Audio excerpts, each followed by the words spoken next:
Fany farana nantsika roa aleo angamba tsy ho foazina intsony aleo ivalonazy vity fataloha avela hoity foko kely mba hitony mbola tina osokafana indray lay ratrako zay mbola tena navevay aleo amba hosambatra fa okizay be loatra ny adalana ho hitako hatrizay jereo enao fa tô manenina sa mitraka akory jerana ny adalana ho rehetra tsy azo afeninanam-bola afeninao hoe yeye fa tiao de ny tiao tsy mijery akory izay mba fiafara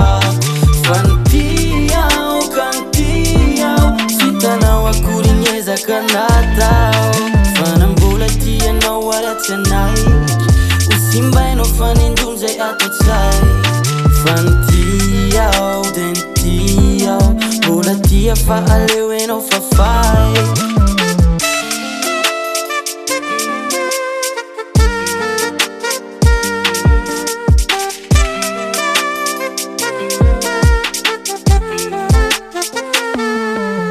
ireo teny maminao rehetra taloha inoko fa tsy tena vokatry ny fo ainao tsara nefa farany amiko fitiavako nomeko anao teny avoko zaho enao anisany olo no adinoko se mombamomba anao rehetra tsisy hotsaroko reo ratrapona velanao rehetra vonoko de nao sy ny adalanao rehetra hosoloko jereo enao fa tô manenina sa mitraka akory jerana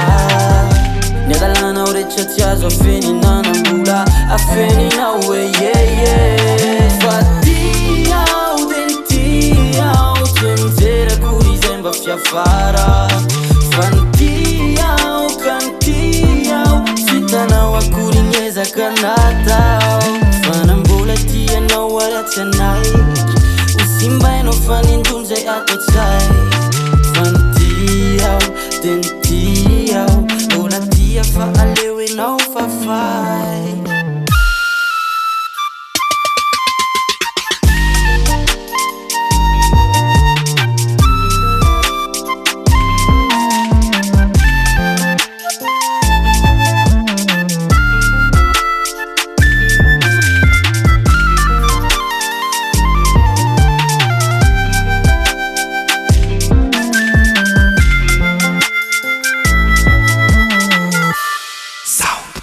Tom.